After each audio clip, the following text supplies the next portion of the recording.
Olá, tudo bem? Aqui é o professor Gilberto e agora a gente vai estudar algumas características das substâncias e misturas para avançar nos nossos conhecimentos de química.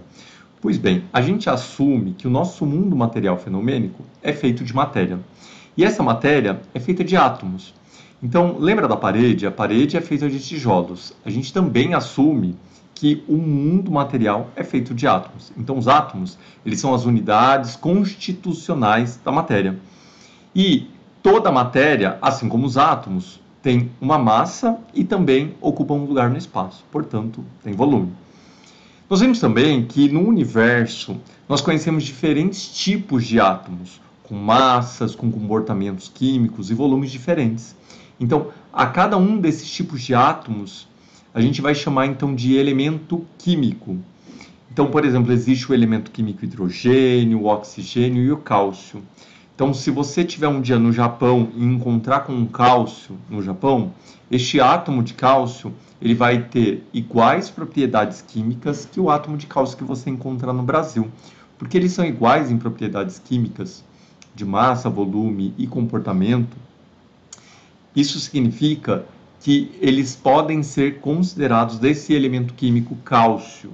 Então, existem vários elementos químicos na natureza e a gente agrupa eles de acordo com as suas características.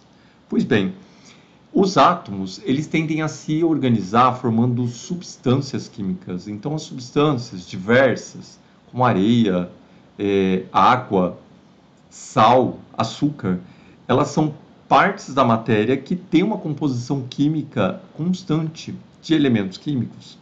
E, portanto, essa matéria, essas substâncias, elas guardam características químicas que são únicas e diferenciadas.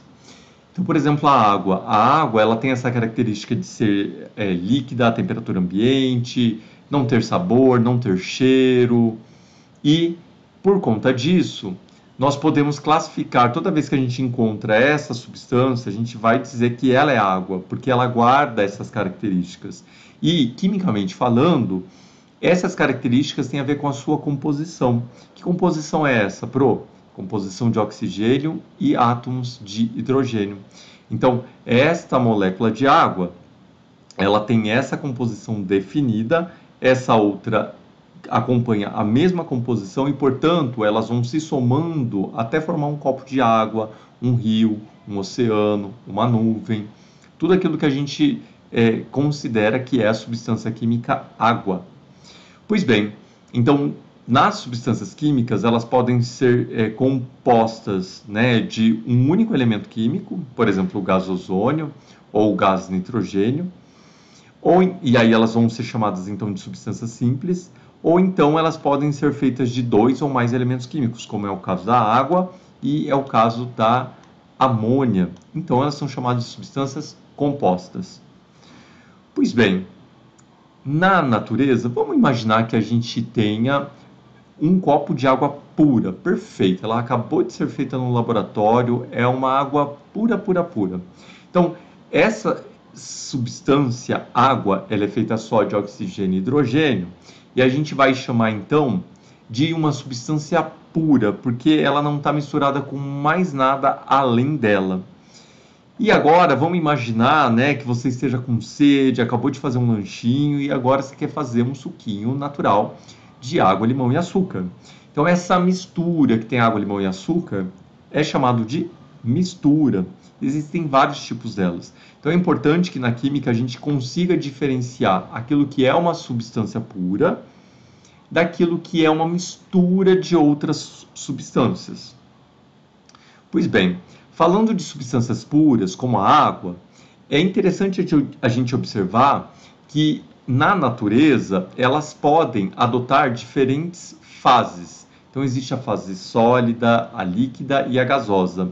Isso tem a ver com a temperatura, né, das partículas que compõem essa substância, e aí vai fazer com que em determinadas temperaturas elas vão adotar ou elas podem adotar diferentes tipos de fases, como é o caso da água, né, que pode estar na forma de gelo, sólida, pode estar líquida ou então pode estar gasosa, como na atmosfera. Então, quando a gente fala de mudanças de fase, a gente está falando de mudança de um estado, por exemplo, do sólido para o líquido. Lembrando que nessa mudança, né, quando o gelo derrete, ele vai continuar se tratando da mesma substância química, ou seja, não teve uma transformação de uma substância em outra. Portanto, são fenômenos físicos. Então, por exemplo, quando o gelo derrete, se tornando água líquida, isso a gente vai chamar de fusão. Da água líquida para virar gasosa, a gente vai chamar de vaporização. Então a nuvem, ela se condensa e aí acaba chovendo, formando novamente água líquida. A gente vai chamar isso de liquefação ou de condensação. E então, se você pegar água líquida e congelar até virar gelo, a gente chama esse processo de solidificação. E existem também processos mais radicais que vão transformar o gelo em vapor ou gás diretamente sem passar pela fase líquida. Esse processo é chamado de sublimação. O contrário também é verdadeiro. Se você tiver um vapor ou um gás e transformar ele na fase sólida, esse processo também é chamado de sublimação. Nossa, mas eu nunca vi isso de sublimação. Talvez já tenha visto, por exemplo, no gelo seco. Então, o gelo seco é gás carbônico na forma sólida. Então, tá vendo essa imagem aqui, ó? Ela mostra nessa colher um pedacinho de gelo seco. Então, dá para ver aqui a formação de vapores diretamente saindo o gelo seco do estado sólido, partindo diretamente para o estado gasoso. Então, esse é um processo de sublimação do gelo seco. Isso é muito utilizado, né, por questões estéticas, para deixar, por exemplo, a bebidinha cheia de vapor. Né, algumas pessoas colocam para formar aquele efeito visual de gás, né, de fumacinha. Então, isso é um exemplo de sublimação, onde o gelo seco sai do sólido direto para o gasoso. Pois bem, agora, quando eu falo de uma substância pura, muitas vezes ela pode se transformar em outras substâncias. E aí a gente não tem mais o fenômeno físico somente. A gente tem uma transformação que a gente chama de transformação química, ou seja, se trata através de reações químicas. Então, as reações químicas, elas provocam mudanças nas características das substâncias. Então, por exemplo, você tem essa madeira e conforme ela vai pegando fogo, essa combustão representa uma transformação química, porque a madeira tem uma característica, ela é sólida, ela tem um cheirinho de madeira. Agora, quando ela pega fogo, ela vai virar cinza, vai virar fumaça, né? Muda a cor, muda o cheiro, muda o aspecto. Então, mudam muitas características, indicando que a substância que ficou, como as cinzas e a fumaça, não são mais as mesmas da substância originalmente antes da fogueira, né, como a madeira. Então, teve transformação de substâncias em outras. Então, mudanças de cor, de aspecto, de textura, muitas vezes de sabor, né? Por exemplo, uma batata assada na fogueira, antes, se você morder ela crua, vai perceber um sabor ruim. Depois, ela cozida, assada, ela vai ter um sabor muito legal, um sabor diferente. Então, isso é um indicativo também de reações químicas. Muitas vezes, emissão de luz, como a do fogo, né? A combustão da madeira emite luz e calor. Muitas vezes, esses aspectos relacionados às transformações químicas. Então, a gente viu, né, como notação de reação química, que a gente coloca os ingredientes, no caso de um milho verde e açúcar para fazer uma pamonha. Do lado esquerdo, vai aquilo que a gente chama de reagentes, a gente não chama de ingredientes na química, a gente chama de reagentes. E do lado direito, a gente vai chamar então de produtos. Então, e a seta, ela indica a transformação de química de substâncias em outras. Pois bem, então, na natureza, é muito comum a gente encontrar misturas. E até a gente mesmo, no dia a dia, a gente faz misturas, né? Então, vai tomar um leite com achocolatado e açúcar, você está fazendo uma mistura clássica, uma mistura que a gente faz costumeiramente no dia a dia. Então, o que é uma mistura? É um sistema com duas ou mais substâncias. O que é o sistema? O sistema é aquele olhar, é aquele momento que você está olhando para alguma coisa e está definindo que aquilo é o seu objeto de estudo. Então, por exemplo, se eu estou olhando para essa xícara e o que está dentro dela nesse momento, estou olhando para o chá, esse é o meu sistema de estudo, né? Então, um sistema que tenha duas ou mais substâncias é chamado de mistura. Então, por exemplo, eu estou olhando para esse líquido dentro desse copo e eu estou percebendo que ele é água misturada de corantes. Então, isso é uma mistura que eu não consigo definir aonde está a água e aonde está o corante, porque eles estão muito bem misturados, né? Eu vou chamar essa mistura de homogênea. Agora, existem misturas por exemplo, a salada de frutas, que eu consigo verificar aonde está o morango, aonde está o kiwi, aonde está a uva. Então, é uma mistura de vários componentes e nessa mistura eu consigo distinguir a olho nu esses diferentes componentes. Então, a gente vai chamar essa mistura de mistura heterogênea. Pois bem, então quando eu falo de misturas, eu vou dizer que uma fase é uma porção distinguível da matéria olho nu. Então, por exemplo, quando eu vejo esse líquido colorido, que é uma água aí corante, eu vou dizer que eu só estou vendo uma fase, né, em relação ao líquido, porque eu só consigo distinguir o líquido colorido e nada mais. Eu não consigo separar onde está a água e nem o corante. Então eu digo que eu só estou vendo uma fase. Por quê? Fase é essa porção que eu consigo distinguir a olho nu. Agora, e isso a gente tem, por exemplo, na mistura homogênea. O que caracteriza uma mistura homogênea é o fato dela ser, então, composta de uma única fase. Já a mistura heterogênea, ela vai possuir duas ou mais fases. Quando a gente olha para essa salada de frutas, eu consigo distinguir várias partes separadas, né? O morango, o kiwi, a uva, a laranja. Então, tem várias fases aqui. Isso é característico de uma mistura heterogênea. Pois bem, o conceito de fases, ele pode ser aplicado também para uma única substância. Então, por exemplo, água com gelo. Água e gelo são a mesma substância, H2O.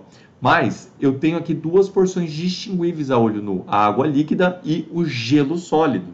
Então, eu vou dizer que esse sistema possui duas fases, porém, ele é composto de uma única substância química, que no caso é a água. Bom, então, às vezes, eu poderia ficar com dúvida se aquela substância de fato está pura ou se ela é uma mistura. Vamos pensar, será que a água da chuva é pura? Será que a água da torneira é pura? Ou será que uma água mineral é pura? Olha, se você provar essas águas, você vai perceber, às vezes, uma diferença de sabor, né? Talvez a água da chuva tenha um saborzinho, a água da torneira tenha um sabor diferente às vezes, e a água mineral tende a ser um sabor mais neutro, ou não apresentar um sabor característico. De qualquer forma, eu garanto a vocês que na natureza, a água ela está sempre misturada com outros componentes. Então, a água da chuva com certeza se misturou com alguns gases, né? Ela dissolveu alguns gases da atmosfera e às vezes poluentes. Por exemplo, quando a gente fala de chuva ácida, é uma água misturada com ácidos da atmosfera. A água da torneira com certeza tem sais minerais dissolvidos, produtos, né, do tratamento da água. E a própria água mineral, o nome diz, mineral quer dizer que é uma água que tem dissolvidos sais minerais, como sódio, potássio, fósforo. Então, é impossível na natureza a gente encontrar uma água que seja pura, totalmente. Normalmente a água está misturada com outras substâncias, né? Então, a rigor, as águas que a gente encontra por aí, a água que você vai tomar banho, a água que você bebe, são exemplos de misturas e não de substâncias puras.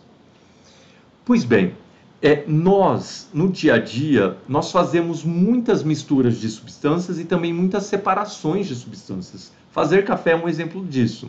Então, para fazer o café, eu misturo o pó do café com a água quente e depois que eu faço essa mistura, para extrair as substâncias do café, eu também devo fazer a separação posterior, ou seja, eu não quero oferecer uma bebida que tenha nessa textura do pó, eu vou separar o pó da bebida. Então, logo depois de fazer a mistura da água com o café, pó do café, eu vou fazer uma separação do café feito com o pó do café. Então, é muito comum a gente fazer separação de misturas no nosso dia a dia. Quando a gente fala de química, laboratório, indústria, isso é muito comum também, porque são práticas da nossa vida humana. Pois bem, existem alguns processos, alguns nomes, eu vou mostrar alguns que são muito comuns e que são também muito importantes. Não vou falar de todos, obviamente, mas, por exemplo, um bem simplesinho, quem nunca viu a mamãe catar feijão, então, no processo de catação, você consegue do feijão tirar aquelas partes que são sujidades, né? De repente tem bicho, de repente tem uma pedrinha. Então, catação é você catar ali um processo simples com a sua própria mão e separar aquilo que não é feijão e que não serve para ir na panela. Já a filtragem Ela pode ser simples, como aquela de coar café que a gente faz em casa, usando papel de coar café ou então, de repente, um filtro de pano, mas ela pode ser uma filtragem feita no laboratório. Então, por exemplo, no laboratório, eu posso utilizar, né, uma vidraria específica, um equipamento específico que aqui é o Erlenmeyer, que ele tem esse formato bonitinho. Então aqui a gente tem um funil de vidro. Eu vou colocar aqui um papel para coar, um papel de filtro. E aqui ó, eu tenho uma mistura heterogênea, por exemplo, água com areia, né? Então, ao passar água com areia neste papel de filtro, a água vai passar do outro lado e a areia vai ficar retida no filtro. Isso é um processo de filtragem simples. Agora, eu posso agilizar o meu processo de filtragem anexando a um Kitasato, que tem um formato de vidro parecido com o Erlenmeyer, uma bomba de vácuo. Porque esse vácuo que vai ser colocado aqui nesse Kitasato, ele vai ajudar a succionar o líquido, favorecendo uma filtragem mais rápida. Isso é muito utilizado em laboratórios de química, tá? Então, se um dia você for para um laboratório de química, você vai ver esse processo acontecendo em alguns tipos de filtragens. Pois bem, a decantação ela é um processo também relativamente simples de fazer. Então, imagina que você tem uma água barrenta, água com barro, né? Então, se você misturar ela, você vai perceber que deixando ela descansar, o barro ele vai se sedimentando, ele vai ficando na parte do fundo do copo, né? Ou do barril que você estiver utilizando, né? Do recipiente. E aí, esse processo de repouso, de sedimentação das partes mais sólidas e pesadas do barro, a gente chama então de decantação, né? E aí, através de um manejo simples, você pode ir virando este copo e coletando a água que está mais limpa por cima e deixando o barro no fundo. O processo de decantação ele é utilizado, por exemplo, nas técnicas de purificação de água para abastecimento público. Então, a água de torneira que chegou na sua casa, uma das etapas é decantação, né, a purificação da água. A decantação ela pode ser feita no laboratório usando, por exemplo, esse funil, né, funil de decantação, aonde, por exemplo, aqui a gente tem água e óleo misturados. Então, se você esperar descansar um pouquinho, a água vai ficar no fundo, que a água é mais densa, o óleo vai ficar em cima, o óleo está representado aqui de amarelinho. Você abre a torneira e aos poucos a água vai descendo sobre a torneira, ficando o óleo dentro do seu funil. Então é um processo de separação por decantação também. Então decantação tem a ver com esse processo de repousar aquela mistura para que as partes de diferentes densidades se separem naturalmente. Depois que elas se separam, a gente faz algum manejo. Ou a gente vira o copo, ou então a gente abre a torneirinha do funil de decantação. Bom, e a destilação? A destilação ela é usada, por exemplo, se você tem água e sal. O sal ele fica dissolvido na água, então se você passar ele por um funil simples, ou melhor, por um filtro simples, ele vai continuar a água salgada. Então se você usar aquele coador de café e jogar a água salgada pelo coador, antes e depois a água continua salgada. Então o papel de coar café ele não resolve, ele não consegue separar o sal da água. Eu preciso usar uma outra técnica e a técnica escolhida pode ser a destilação simples. Então, na destilação eu uso um aparato, né, com várias vidrarias e equipamentos. Então, vou usar um bico de Bunsen que vai exercer a função, né, de liberar calor. Então, eu tenho uma chama aqui. Essa chama ela então vai aquecer a minha vidraria, esse balão de fundo redondo, onde eu vou pôr a minha mistura, no caso a água com sal. Então aqui eu tenho um termômetro onde eu posso ir vendo em que temperatura que está acontecendo esse processo de separação. Então, como eu sei que a água entra em ebulição em 100 graus Celsius, quando aqui estiver marcando no termômetro 100 graus Celsius, eu consigo ver que quem está na fase gasosa é a água. E a água, então, vai passar na forma gasosa para esse condensador. Aqui no condensador eu tenho uma entrada, não está mostrando aqui, mas eu tenho uma entrada de água fria pelo lado de baixo. A água fria vai esfriando o condensador e vai saindo um pouquinho mais quente aqui do lado de cima. Então eu tenho mangueiras conectando no meu condensador. O que o condensador faz? Ele vai transformando a água que estava no estado de vapor em estado líquido e ele vai sendo coletado então num frasquinho aqui no final do meu aparato de destilação, que no caso pode ser um Becker, um Erlenmeyer, e então eu consigo aos poucos separar a água líquida de um lado do sal que vai ficando retido no balão de fundo redondo. Então esse é um processo de destilação usado para separar o sal da água. Existem misturas que elas são mais difíceis de separar com a destilação simples. Nesse caso, por exemplo, misturas de solventes, né, água com acetona e álcool é mais difícil. Então, nesse caso, eu vou usar uma destilação que ela é mais complexa, ela é chamada de destilação fracionada, onde a coluna por onde vão passar os gases que estão aquecidos no meu meio de misturas, né? Essa coluna, ela tem pequenas porções que fazem alguns obstáculos à vaporização. Então, ela é chamada de coluna de fracionamento. Então, como existem esses obstáculos ao longo da coluna, os gases eles vão sofrendo pequenas condensações e pequenas ebulições ao longo desses obstáculos e eles vão se separando mais apropriadamente. O termômetro ele serve para identificar qual é a substância que está sendo vaporizada e atingindo essa porção da coluna de fracionamento.